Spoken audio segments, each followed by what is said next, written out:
హరి ఓం శ్రీ గురుభ్యో నమః. శ్రీ రమణ సద్గురుదేవాయ నమః. శ్రీ రమణ భాషణంలో 610 భాషణములు. ఈ క్రింది ప్రశ్నల పట్టితో ఒక భక్తుడు వచ్చాడు. వచ్చి ఇలా అడుగుతున్నాడు భగవాన్ని, జీవాత్మ బ్రహ్మము ఒకటే గనుక మరి ఈ సృష్టికి కారణం ఏమిటి అని అడిగాడు. ఇంకోటి ఏమిటంటే, బ్రహ్మజ్ఞానికి శరీరవాద పునర్జన్మలు ఉంటాయా? అతడు జీవితాన్ని తగ్గించుకోవడం గాని పెంచుకోవడం గాని చెయ్యగలడా? ఆయన ప్రశ్నలు అవి. జీవాత్మ పరమాత్మ ఒక్కటే అంటున్నారు కదా, మరి ఈ సృష్టి ఎందుకు వచ్చింది అని ఒకటి. తర్వాత బ్రహ్మజ్ఞానికి శరీరపు బాధలు ఉంటాయా? అలాగే మళ్ళీ పునర్జన్మ ఉంటుందా? అతడు తన జీవిత కాలాన్ని కొంచెం పొడిగించుకోవచ్చా? తగ్గించుకోవడానికి ఆయన స్వతంత్రత ఉందా అని అడిగాడు. అప్పుడు మహర్షి అన్నారు, నీవు నీ వ్యక్తిత్వపు అవ్యవస్థను తొలగించుకోవడానికే ఈ సృష్టి. నీ వ్యక్తిత్వంలో ఉన్నటువంటి అవ్యవస్థ, అల్లకల్లోలం, తీసి తెలియనితనం కదా, భ్రాంతి, ఈ సృష్టిలో ఉన్నటువంటిని పొందాలనేటువంటి ఒక ఆకాంక్ష, దానికోసం ఏవేవో ఆలోచనలు, ఏవేవో క్రియలు, ఇదే నీ వ్యక్తిత్వంలో ఉన్న అవ్యవస్థ. దాన్ని తొలగించే సృష్టి. నిన్ను నీ దేహంగా భావించావని నీ ప్రశ్నలే చెప్పేస్తున్నాయి. నీ ప్రశ్నలు బట్టి చూస్తే దేహం నువ్వు గాఢంగా భావించావని నీ ప్రశ్నలే చెప్తున్నాయి. ఆ భావన కారణంగానే నన్ను చుట్టిన ఈ జగత్తును చూస్తున్నావు. నువ్వు దేహంగా భావించుకున్నావు. ఆ భావన కారణంగానే నన్ను ఈ చుట్టూ ఉన్న జగత్తుని నువ్వు చూస్తున్నావు. నువ్వు నీ దేహమని నీ ఆలోచన, నీ మనోబుద్ధులే ఈ తప్పు తాదాత్మ్యానికి కారణం. నీ నిద్రలో నువ్వు ఉన్నావా అన్నారు భగవాన్. ఇప్పుడు భక్తుడు ఉన్నాను అన్నాడు. మరి నువ్వే కదా ఇప్పుడు మేల్కొని ప్రశ్నిస్తున్నావు. నిద్రలో మరి ఏమీ లేకుండా నువ్వే ఉన్నావు కదా. మెలకువలో అన్నిటితోనూ నువ్వే ఉన్నావు కదా. నువ్వు లేకుండా పోవడం అన్నది లేదు కదా. ఇప్పుడు మేల్కొని ప్రశ్నించేది నువ్వే కదా. అవును భగవాన్ అన్నాడు భక్తుడు. అప్పుడు మహర్షి, ఈ ప్రశ్నలు నిద్రలో నీకు వస్తున్నాయి? లేదు అన్నాడు. మహర్షి, ఎందుచేత? నీ దేహాన్ని నువ్వు చూడడం లేదు గనక నీకు ఆలోచన రావడం లేదు. నిద్రలో నీ దేహం నీకు తెలియబడ్డం లేదు గనక నీకు ఆలోచనలు రాలేదు. ఇప్పుడేమో నువ్వు నీ దేహాన్ని, అప్పుడేమో నువ్వు దేహంగా భావించలేదు. దేహం లేదు గనక అక్కడ నీకు తెలియబడ్డం లేదు గనక నువ్వు దేహంగా భావించడం లేదు. కనుకనే నిద్రలో నీకు ప్రశ్నలు కలగడం లేదు. నువ్వు దేహంగా భావించుకుంటేనే ఇన్ని ప్రశ్నలు, ఇంత ప్రపంచము, ఈ దేవుడు, ఈ సృష్టి, ఈ రాగాలు, ఈ దేహాలు, ఈ చావడాలు, ఈ పుట్టడాలును. ఒక్క తప్పుడు భావన ఎంత మరి విపరీతాన్ని కలిగిస్తుంది చూడు. ఇప్పుడే మెలకువలోనేమో దేహంగా భావిస్తున్నావు నిన్ను. కాబట్టి నీకు ఈ ప్రశ్నలు కలుగుతున్నాయి. కొంచెం ఆలోచించి చూడు, అవునా కాదా? అప్పుడు ఆ భక్తుడు అవును అన్నాడు. మహర్షి అన్నారు, మరి ఇప్పుడు నిజమైన నీ స్వభావం ఏమిటి? ఇప్పుడు గుర్తించు. ఆలోచన లేకుండా ఉన్నదా, లేక ఆలోచనతో కూడి ఉన్నదా? ఆలోచనలు ఉంటూ పోతూ ఉంటాయ్యా, కానీ ఉనికి అవిరళంగా ఉనికంటే నువ్వు అవిరళంగా ఉంది కదూ. దీనిలో శాశ్వతమైంది ఏదో చూడు, భగవాను ఉనికే కదా అన్నాడు అతను. అది విషయం. దాన్ని తెలుసుకునే నీ నిజమైన స్వభావమే నీ ఉనికి. నీ స్వభావం ఆలోచనలు లేని సరళమైన ఉనికి. ఉన్నావు దానిలోనే. ఏమీ లేకపోవడాలు ఏవో ఉంటూ ఉండడు. ఎందుకు ఉంటున్నాయి అంటే దేహము నేనన్న ఒక అజ్ఞాన భావనతో తట్టుకుపోవడం చేత ప్రపంచం ఉందని, ఇది ఉందని, అది ఉందని, అలాగని ఇలాగని ఏవో ఉన్నట్టు అది కూడా ఎంతసేపు కాస్తసేపు మళ్ళీ అప్పుడు దేహం లేకుండా పోయేసరికి నిధులలో ఏమీ లేకుండా పోతున్నాయి. దీన్ని బట్టి చూసినా దేహాత్మ భావన వల్లనే జగద్దృష్టి సృష్టి అన్నవన్నీ నీకు కలుగుతున్నాయి. విషయం అర్థమైందా? కాబట్టి నీ నిజస్వభావమే నీ ఉనికి. నీ స్వభావము ఆలోచన లేని సరళమైన ఉనికై ఉన్నది. నీవు దేహంతో తాదాత్మ్యం చెందుతున్న వల్లనే సృష్టిని గురించి తెలుసుకోవాలనుకుంటున్నావు. నిజంగా తాదాత్మ్యం లేదు, మరి అప్పుడు సృష్టి లేదు, దాని గురించి తెలుసుకోవాల్సిన ప్రశ్న లేదు. జగత్తు నీ దేహంతో సహా సకల విషయాలు నీ మెలకువలో కనపడి నిద్రలో పోవడం లేదు. కాబట్టి 3 అవస్థలోనూ నువ్వు ఉన్నావు. స్థిరంగా 3 అవస్థలోని ఉన్నది ఏమిటి? దాన్ని కనుక్కో. అదే నీ ఆత్మ, అదే నీ స్వరూపం, అదే నువ్వు అన్నారు భగవాన్. అప్పుడు ఆ భక్తుడు అది కనుక్కున్నాను అనుకుందాం స్వామి, ఆ తర్వాత అన్నాడు.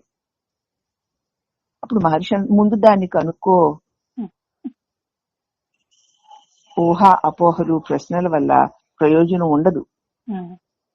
కాబట్టి నీ ఆత్మస్థితి నువ్వు కనుక్కున్న తర్వాత ఏమిటంటున్నాడు? కనుక్కోకుండా ముందు కనుక్కుని చూడు. అప్పుడు ఈ ఊహలు అపోహలు ఈ ప్రశ్నలు వల్ల ఏ ప్రయోజనం లేదు. 3 అవస్థలలోనూ అవస్థలు వస్తూ పోతూ ఉండగా 3 అవస్థలను తెలుసుకున్నటువంటి ఆ ప్రకాశవంతమైన తెలివి స్వరూపమైన అవస్థలతో వచ్చి అవస్థలతో పోకుండా ఉన్నటువంటి సుస్థిరమైన నీ ఆత్మస్వరూపము అదే నువ్వు. చక్కగా చూస్తే నీకు అనుభవం కూడా ఉంది. అది నేను అని నీకు తెలిసిపోతుంది ఇంత వివరంగా చెప్పినప్పుడు. అప్పుడు అది అయినటువంటి నేను సదా ఉన్నాను. ఇదే ఊరికే అల్లో కలలో లాగా మెలకులో లాగా తెర మీద బొమ్మల్లాగా వచ్చి వెళుతూ ఉంటాయి. నేను శాశ్వతుడినే ఉన్నాను. ఈ ఊహ అపోహలు మానేసి ముందు నువ్వు ఆత్మస్వరూపాన్ని విని కనుక్కో అన్నారు భగవాన్. అయితే మరి నేను బ్రహ్మముతో ఒకటిగానే ఉన్నానా ఏమి అన్నాడు ఆయన. మహర్షి అబ్బా బ్రహ్మాన్ని వదిలేద్దు, నువ్వెవరో చూడవయ్యా. బ్రహ్మన్ విషయం ఆయన చూసుకుంటారులే, ఆ బ్రహ్మం సంగతి వదిలే, అసలు నువ్వెవరో చూసుకో.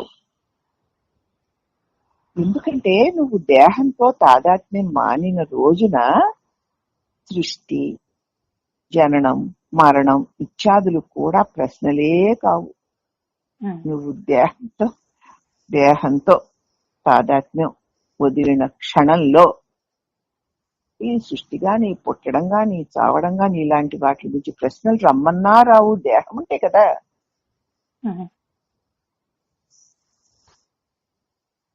నిర్వాణ షట్కంలో అదే చెప్పారు కదా శంకర్ల వారు. నా మృత్యు నా జన్మ నన్నే జాతి భేద పితానైవ మేనైవ మాతా చ జన్మ నబంధుర్ నమిత్రం గురుర్నైవ శిష్య చిదానంద రూప శివోహం శివోహం. నాకు దేహం లేదు అంటే జన్మ మృత్యులు లేవు. జన్మ మృత్యులు లేవు కాబట్టి జాతి మత కుల భేదాలు లేవు. తల్లి తండ్రులు లేరు, బంధుమిత్రులు లేరు, గురువు శిష్యులు లేరు. నేను చిదానంద రూపుణ్ణైనటువంటి పరమాత్మనే. ఇదే అక్కడ చెప్తున్నారు. అంచేత నువ్వు దేహంతో తాదాత్మ్యం మానిన రోజున సృష్టి జననము మరణము ఇత్యాదుల గురించి ప్రశ్నలు రమ్మన్నారు. అవి నీ నిద్రలో రాలేదు, అలాగే ఆత్మస్థితిలోనూ ఉండవు. నీ స్వరూపం తెలుసుకున్న తర్వాత ఏమీ లేని దానిలో ఏముంటుంది? ఏమీ లేదమ్మా. సృష్టి ప్రయోజనం స్పష్టమే. ఎందుకంటే నీ ఉన్న స్థానం ఏదో నువ్వు తెలుసుకుని అచ్చటి నుండి బయలుదేరి నీ నిజ స్థితికి చేరుకోవడమే. అందుకే ఈ సృష్టి. దాని ప్రయోజనం అతి స్పష్టంగా తెలుస్తోంది.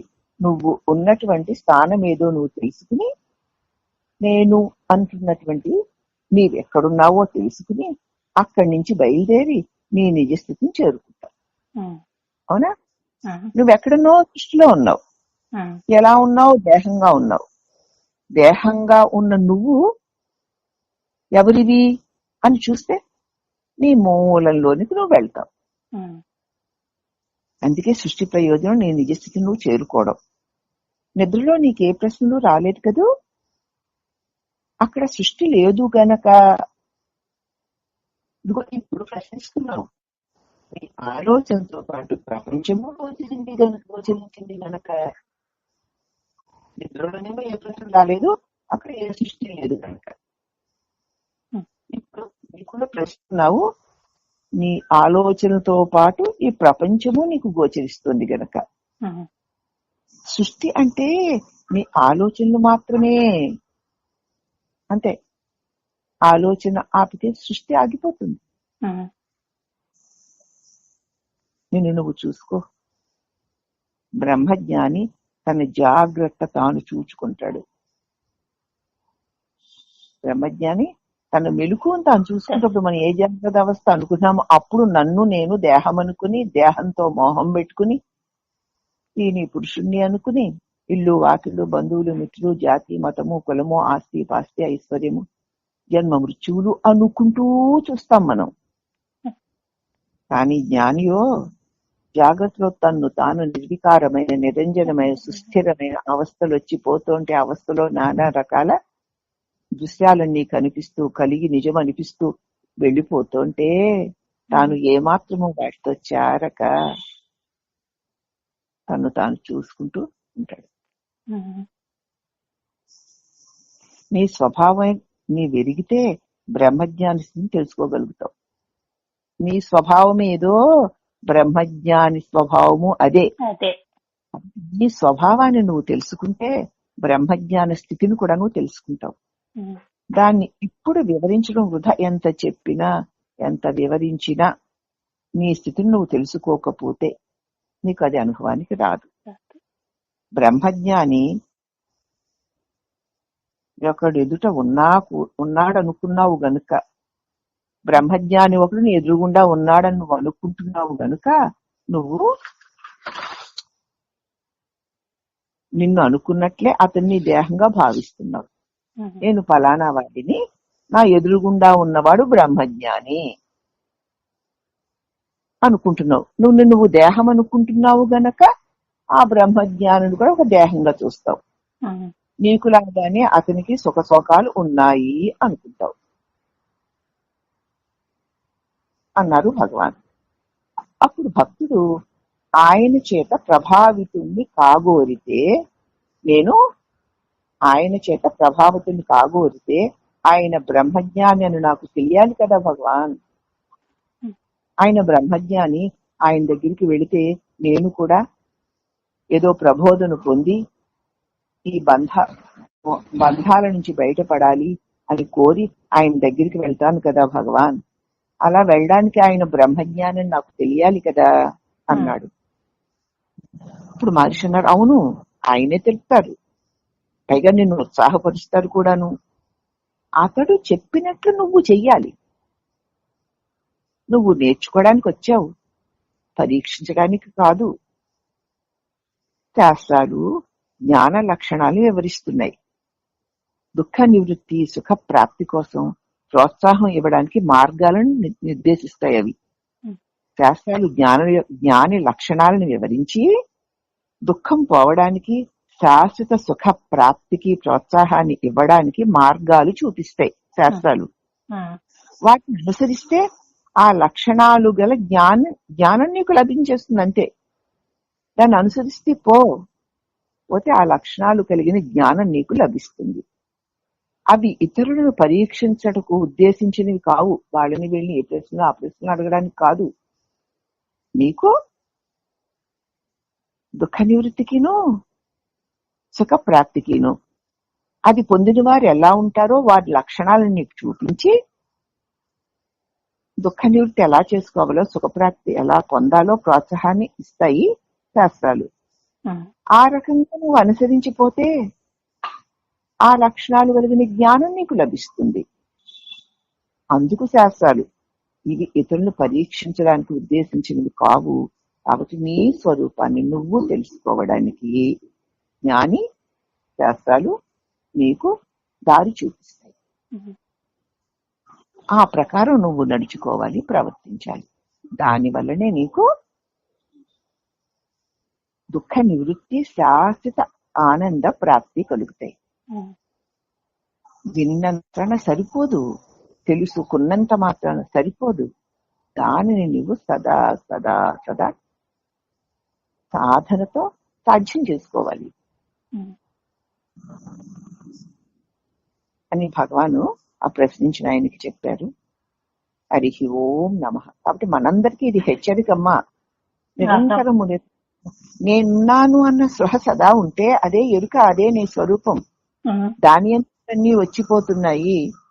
ఎంతటి సుఖాలైనా ఎంతటి దుఃఖాలైనా అవి మెలకువలో మాత్రమే, ఉమ్, నిప్పులో లేకుండా పోతున్నాయి. ఇవి కలిగిన తొలగిన నేను అన్నిటినీ తెలుసుకుంటూ అవేవి కాకుండా సుస్థిరుడనై ఉన్నాను అన్న సదా సదా స్వరూప వివరణలతో కూడిన మరణం నిన్ను సుస్థితిని చేస్తుంది. శ్రీ రమణ భగవానులకి అనేక అనేక వందనము సమర్పించుకుంటూ హరి ఓం నమః.